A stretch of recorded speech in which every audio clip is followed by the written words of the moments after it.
Welcome, everyone, to It Tastes Different Gaming Appetizers. In this episode, we're going to talk about Xbox. Microsoft is ending the backwards compatibility program.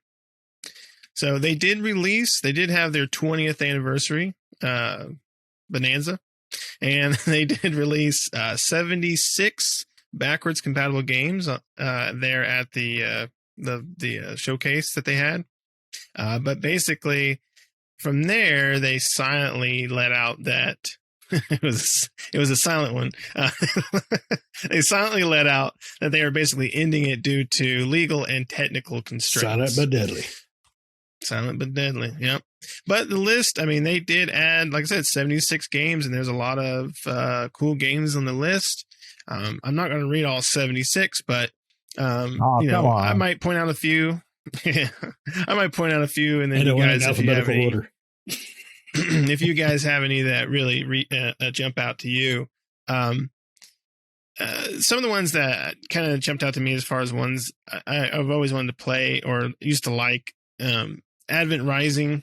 I've heard that one's pretty good, so I've always wanted to try it. I never got around to it. Gun Valkyrie, I used to have that one. I really liked it back in the day. Manhunt, that's awesome that Manhunt's back. I wish Rockstar would make a new Manhunt, which they probably never will. The whole Max Payne trilogy's on there, which is really cool. Nier, the original Nier, is on there, which is it's a really good game. So if you've never played Nier, you can go grab Nier. Even Time Splitters 1 and 2 are on there. So that's really awesome. So they had a lot of big hits on there. They did have some that were kind of like, these are crappy games, but they did have some big hitters on there. So it's nice to see them release so many games. I mean, if they're going to go out and say the program's ended, might as well go out with a bang. And they did have 76 backwards compatible titles. So that's pretty cool. But what do you guys think of this? Patrick, what about you, man? What do you think of this phasing out? So I'm kind of mixed, right? I'm not a huge go back and play older titles person. That's just not me. I don't have the time for that in my life.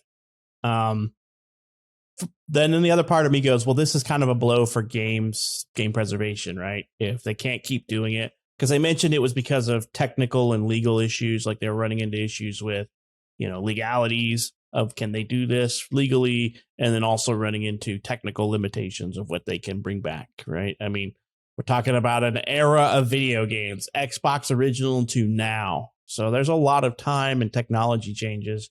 Does it actually pay off for Microsoft? I don't know. I guess we'll find. What I mean by pay off for them, does it pay off for them financially to do this? Are they making a lot of money on backwards titles? So like I said, it's a hit or miss for me. I don't participate in this. Most of the stuff that I have nostalgia for, I want a physical copy in my hands, and that's just not going to work. I'm not going to take that Xbox disc and slap it in my my current Xbox. It's just not going to work that way. So it's more for nostalgia to have a copy of it on my shelf. So that part of me is like, well, I don't care. But then the part of me for game preservation is like, this really sucks for people who maybe didn't play it back. They weren't around, like my kid wasn't around in the original Xbox days to play some of this stuff. So they won't get to play some of these older titles that never got brought back. So Shane, what are your initial thoughts, man? I don't give a rat's ass because they haven't brought back the game I want for backwards compatible, which was Rainbow Six 3. And now they never will. And now they never freaking will. It's literally, I've been waiting for that game to come to backward compatible because I want to play it with you guys. I want to beat the Alcatraz level. That's all I want. That's all I wanted for 20 freaking years.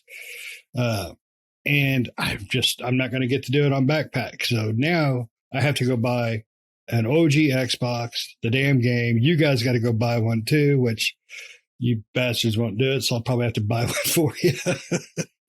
And then have to blindfold one of Pat's eyes because he's such a graphics snob. It saddens me, but I do own older games. I bought, like, Portal was the last one I bought. Portal 2, actually. And I love that game. And I will buy older games. I own the last OG Xbox I bought was God, something Warriors, a military game I really liked back in the day. It's a great way to introduce your kids to older games. Armed and Dangerous was a fantastic game, and when they released it, I bought it up in a heartbeat because that game is one of the funniest games on the planet. If you ever get a chance to play Armed and Dangerous, it's just fantastic. I mean, hands down, LucasArts nailed that game. It holds up too. Comedically, the story holds up. Gameplay is a little dated, but it's still fantastic. So I think it's kind of sad, but I also understand. I would prefer Microsoft really look more forward, and I'm okay with the ending of it. I would like to see them release a mini Xbox with like every freaking game on them. That would be cool. Drop me a $30 mini Xbox would be badass. With the Duke controller, just built into the Duke controller. It is what it is, but I understand what Microsoft's dealing with. I mean, if you think about it, the release of the GTA Definitive Editions, there was a lot of music that they can't use anymore because, everything's so legal up, everything's so teched up. I can understand their constraints and their issues with it, but it sucks. I mean, Nick, you play more retro stuff than any of us. So, I mean, how does this make you feel? Tell me. People want to know. You got to break out the couch so he can lay down and really tell you how he feels. Yeah. Start sketching out a picture. Yeah, I do, but I'm like Patrick. I like to have the physical thing as it comes to my retro stuff. So the Xbox backwards compatible stuff, I typically do buy those on the Xbox, and that's mainly for the game share and stuff, in case Shane, because me and Shane game share, so in case he wants to play like some old game that I buy, or his kids or whatever. So that's the main reason. But otherwise, I still, even if I buy them on there, I like to find the physical copy. So it sucks, but like Pat said again, we knew it was going to end eventually, right? So it's nice to see them end with a bang instead of a whimper. In this case, they came out with 76 games plus.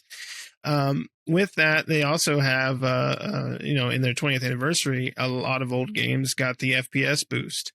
Now, the FPS boost is not, as far as I know, I don't think it's a part of the backwards compatible program of bringing back old games. This is kind of a different initiative. So so that might continue on.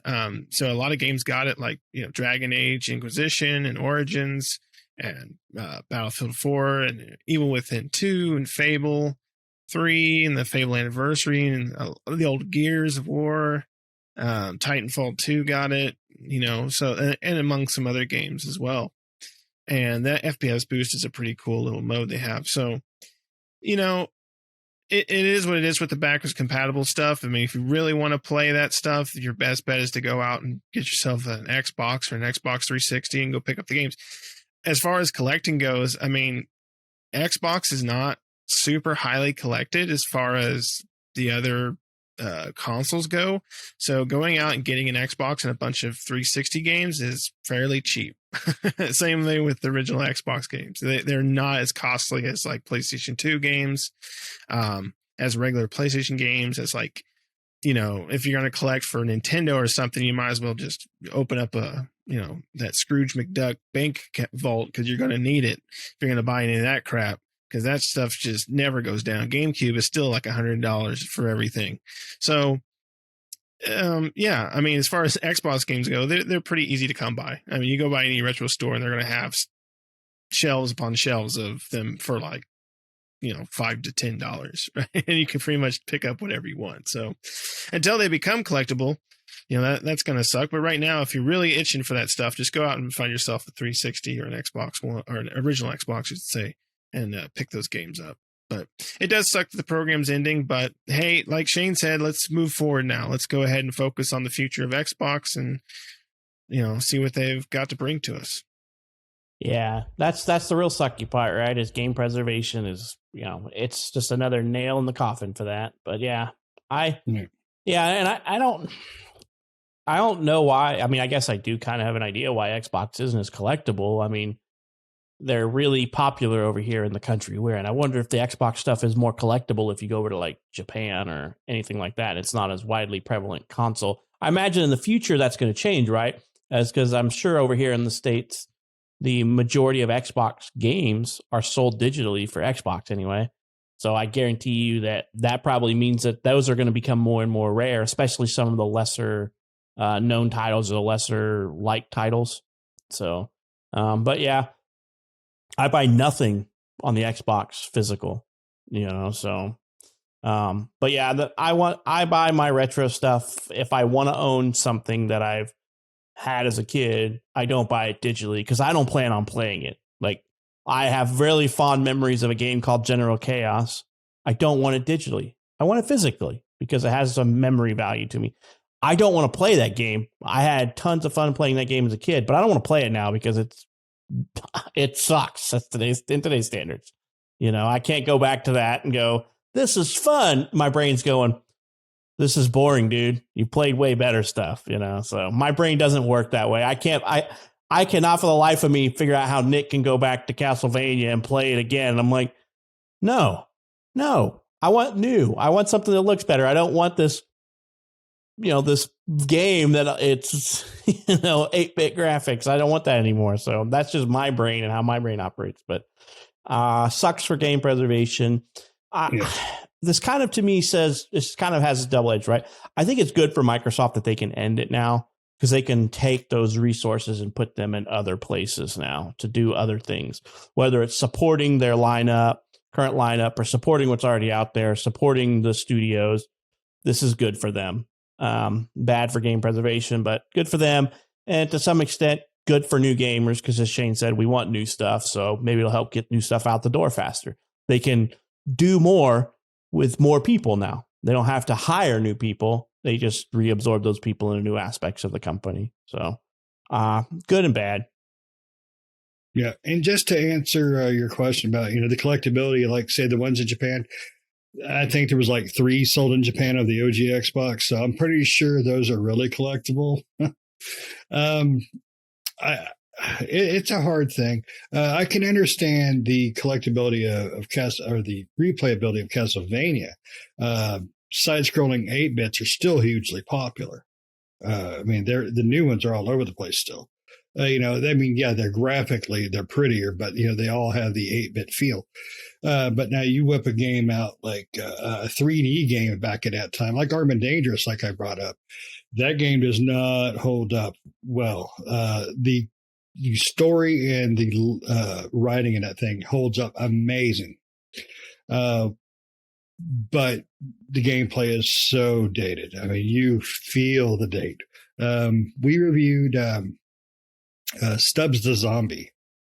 You guys, and we had a great time with the story because it was so fun. It was so funny. But those games just don't progress well. I mean, they're dead. I mean, those types of gameplays are just dead because there's so many better ways to make that kind of game now. So many better ways to control that type of game now. So I'm glad Microsoft did what they did for as long as they did. And like Nick said, I hope they continue to do FPS boosts for older ones that are still out there from,